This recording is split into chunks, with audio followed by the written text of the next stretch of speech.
Okay, so my name is Adam, and I'm going to talk about designing systems based on immutable components. And I will show you a few examples of real-world systems that take advantage of this approach and the benefits of that. So a few words about me. So I spent some time at Google. After 3 years, I decided to take a gap year and spend it sailing around the world in the Clipper race. And after that, I settled down in London, where I'm the CTO of Squirrel, an early-stage fintech startup. So mutability. So computers are inherently mutable. So they need state to work. We have disk, we have random access memory. So computers are mutable by default. But this, without any extra restrictions, mutability makes things difficult to reason about, especially when there's concurrency involved. Makes it difficult to optimize things, either by compiler or like using caching. When things change all the time, you need to think about cache invalidation and issues like that. And things that change are difficult to encapsulate. So when you think in terms of abstraction and encapsulation, you want to have this like black box that has inputs, that has outputs. But if the contents of this black box changes all the time, well, it makes things harder. So mutability gives you lots of freedom, but with freedom comes responsibility. And actually, programming is all about constraints. So constraints often lead to better designs. So freedom is not anarchy. And immutability is one of those self-imposed constraints that I want to focus on right now. Another would be using function calls instead of goto. So you would say, okay, with goto, you can change your instruction pointer any way you like. You have full freedom, but it makes things much harder in the long run. So that's why, obviously, we prefer functions, and that's why I would say mutability is considered harmful, at least when it comes to this talk. So we are not, by the way, we are not talking about avoiding change, because, well, obviously, we want our programs to have certain results to evolve, but we talk about managing change, so controlling change. And in order to do that, we need to have a concept of time. So most of mainstream programming languages don't have an explicit notion of time. Well, usually they just say, okay, if you want to do something and coordinate with others, let's just stop the world. Let's just pretend, we are the only ones here, and nobody else is able to do anything. Some of the pure functional languages, on the other hand, pretend that time doesn't really exist, or if it exists, it's somewhere on the edge of our beautifully crafted system based on mathematical abstraction. So I will give you a silly example. It's a good way to demonstrate an abstract thing like that. So let's say we have Anakin Skywalker in prequels. So he's a virtuous Jedi Knight, but one day he turns to the dark side. So what happens then? Let's say we use a classic object-oriented language, and that's an object. So we call set first name and set his first name to Darth. But what happens now? So we have an object that is basically invalid. So in order to reconcile that, in order to prevent anybody else to see an object that shouldn't exist, we are stopping the word. We are using locking, synchronizations, different constructs. And everybody, including the readers, not only the writers, has to participate in this complex protocol that is hard to get right. It can lead to deadlocks. You need to get the right granularity of logs, the right ordering, etc.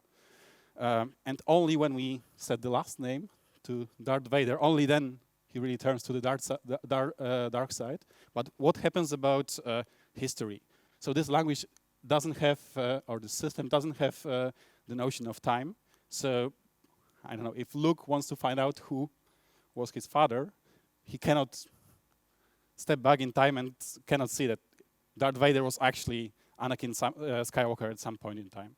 So imagine, I'm sure all of you, or many of you, had to build an audit feature into your app just because your system doesn't keep track of time. So we have to artificially add it on top of that in order to know that Anakin Skywalker turned into Darth Vader. So actually we have three separate concepts here. So we have immutable values. Anakin Skywalker is one value. Darth Vader is another value that evolve in time. So turning to the dark side is an example of such a process. And we want to maintain some kind of identity between them. We want to know that those were the same people. So I will give you some real-world examples of systems built based on immutability and based on this notion of values that don't change, time that progresses, and identity. And it's very interesting because similar designs appear in very different contexts, not only programming languages. And by the way, there's no code in this presentation, but there will be lots of diagrams. And one more note, the only mutable elements of those diagrams will be in red. So we'll see that basically all of that is immutable. So let's talk about version control, because Git is a really great example of this approach. So what are the values in Git? So Git has certain objects. Git has the commit object that represents a change. It's basically metadata, including the author, the date, and there's a pointer to the tree object. And tree object is like a root of a file system. So it can point to other tree objects, or it can point to blob objects, which are all basically files, binary sequence of binary data. So as you see, there's a relationship between those objects, and every object has its own SHA-1 hash. And this is possible only because those objects are immutable. So we can hash their whole contents and assign a hexadecimal number to each of them.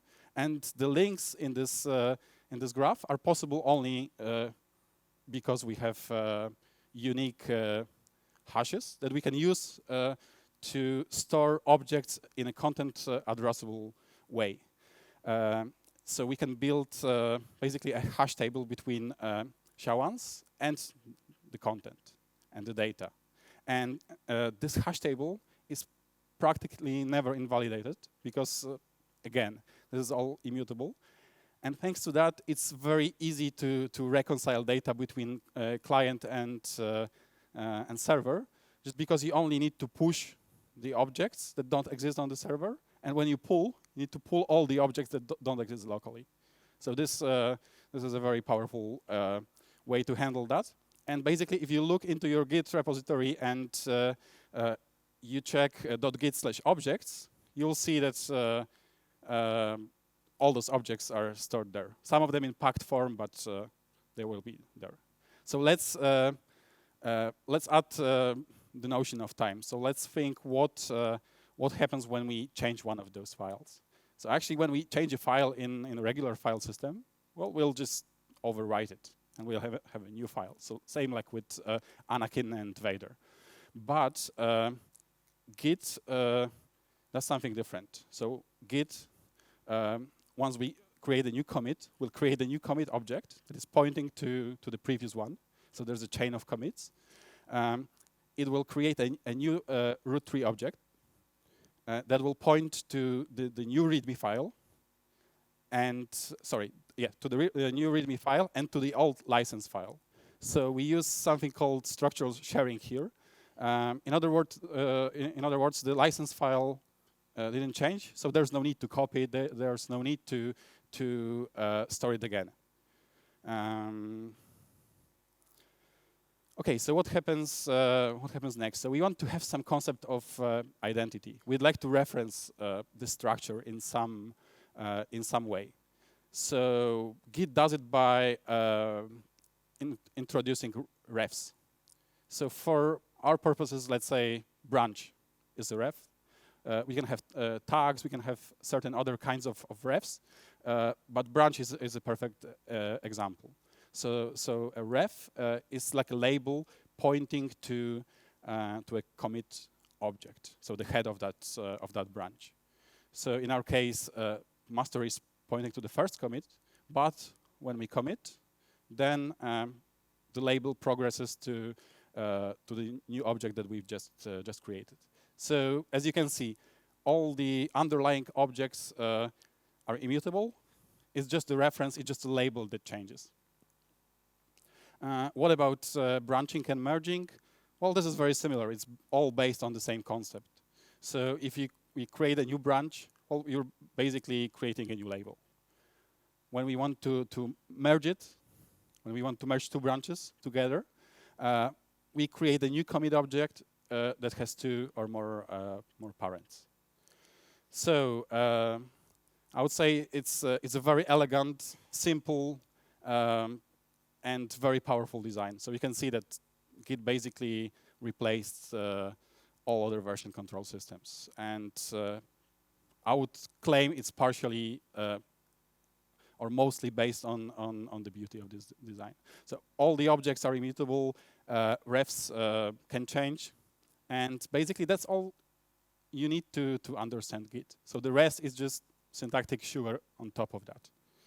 And actually, you might argue that knowing that makes you understand or makes it easier to use Git. Okay, so let's switch gears. Let's talk about programming. So I'll mention closure. Actually, thanks for Brandon for his slide in which he basically introduced what I want to say right now, which is closure has immutable values. And in contrast to other object-oriented or other programming languages that have a separate notion of primitive types and containers or objects, everything in closure is immutable. And you'll see in a moment why it's so important. So let's say we have our silly example. So we have Anakin Skywalker, and we add a notion of time. So the time progresses, he turns to the dark side. What happens? Well, we have a new object, Darth Vader. So we don't replace, we don't overwrite the previous one. We just add a new one as linked to the previous one. And thanks to that, there's no need to synchronize anything. There's no need to stop the word. So if somebody is reading the previous object, this object is still valid. It won't suddenly change without you knowing about it. And the writer can already access the new version. And you never see an object that is inconsistent. So, but there's one more thing to do, which is identity. We need to access those objects somehow. So we give them a label. In closure, we have different kinds of references. We can have refs, agents, atoms with different semantics. It can be either transactional, it can be synchronous, asynchronous, but it all boils down to the same thing. It's a label that changes with time, and actually the change, the function here, it's a pure function that takes one value and returns another. It doesn't change. It doesn't change any state. So this function is basically turning to the dark side. Yeah, in our example. And in order to achieve that, closure uses something called persistent data structures that use structural sharing.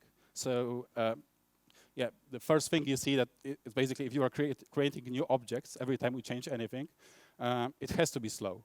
but persistent data structures have some interesting properties. So they have the same BIGO performance as the original structures. So we can have persistent data structures for lists, hash maps, etc. And they give you the same performance guarantees for both current value and also the past value.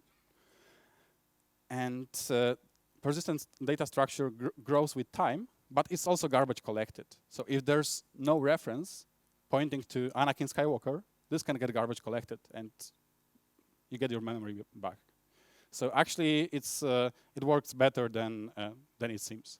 So basically, it works more or less like that. It's very simplistic, so it's stretching the metaphor a little bit, but it's a good demonstration of structural sharing. So they still share some properties, but some of them change. So, for example, if you use if you use a persistent hash map, and by the way, persistent in this context doesn't mean it's stored somewhere. It just means that it's immutable. If you change this one property, it won't copy the whole data structure. It will just replace this one object, this one value. Same way as in Git commits, when we create a new commit, we are not copying the whole file system structure. We're just introducing new objects representing things that changed. So you might think about it as a diff. So summary. So we have immutable objects. So everything is a value. There's no separation between primitive and container types. And there are managed refs, so references that manage the process of change. As I said, it can be transactional, it can be sync async, and those are the only things that change. So we don't need synchronization thanks to that. And readers don't need to do anything extra. They don't need to acquire any logs, and you don't have the risk that you will get it wrong. So it's functional, but the notion of time here is very, very explicit. And actually, Datomic, a new project by creators of Clojure, is based on the same concept, just for persistence, so for databases.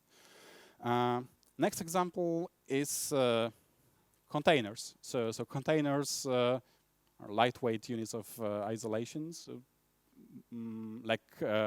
are often compared to virtual machines, but much lighter. And containers are created based on images, which can be shared using Docker Hub or any other private repository. And actually, we have a similar concept here as well. So we have images are our values, and our images are basically file systems.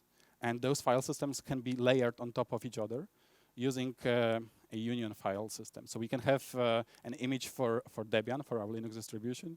We can have an image for Nginx, and we can have the next layer representing only our, let's say, JavaScript web application. And thanks to this layering, they don't need to they don't need to contain all the data that is contained in the languages in the images they refer to. So when we build our application image, we pull the OS image, we pull the Nginx image, and we layer on top of that our application, and then we push the image to the repository. But if the repository already has Debian and Nginx, there's no need to push them again, just because we have content addressable properties again, because each image has an SHA-1 hash representing its contents. So we can push them, and then when we add a notion of time again, so let's say we want to push a new version of our app. So we build a new version of our app. We get a new image that has a different hash, obviously. But assuming Nginx or Debian wasn't updated, it still uses the same images for the web server and for the operating system. So this is fairly quick. Gives us lots of performance, and we can just push our image straight from continuous integration, for example, without worrying about transferring too much data. Okay, so let's add identity. So so Docker images can have tags as well, and tags are pointing to images, and tags are mutable.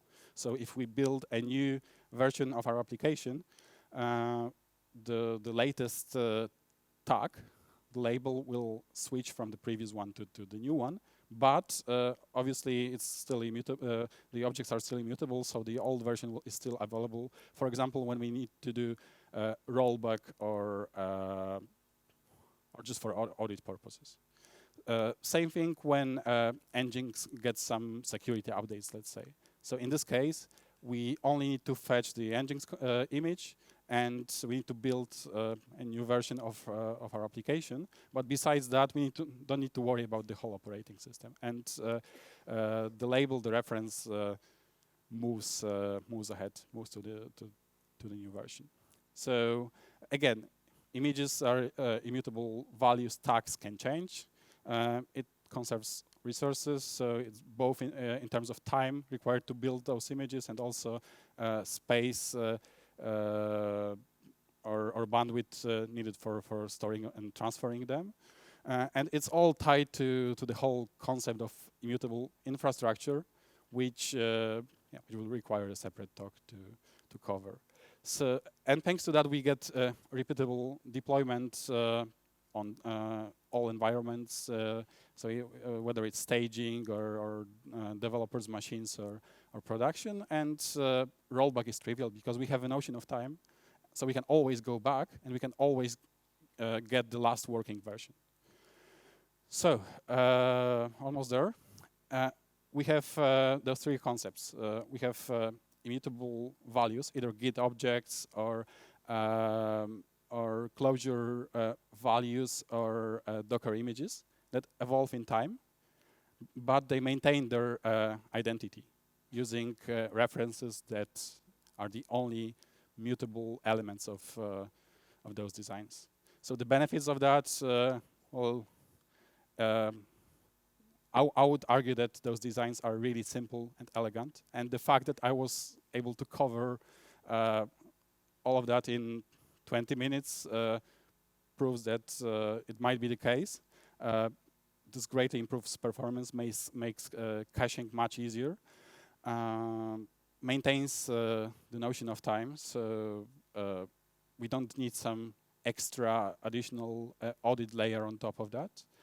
And basically solves or greatly helps with concurrency.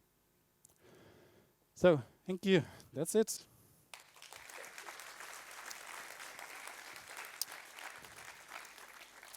Any questions?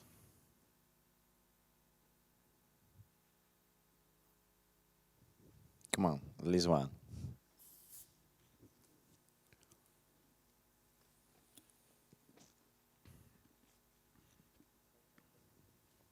There it is.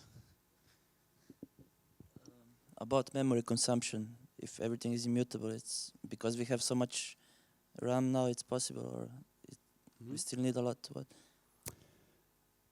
Okay, so I think you are asking mostly about the closure example, yeah?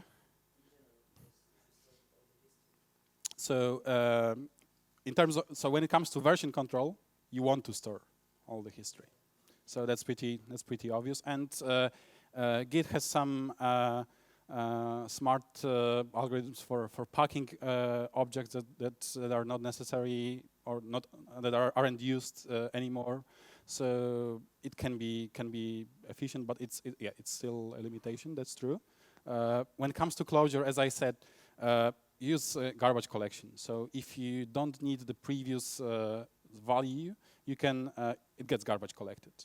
So if you need persistence, you would probably want to use Datomic, which is built on the same concept. And well, Docker images, you store them in the cloud. If you want to get rid of old ones, you can always do that, but I think it's not a big issue.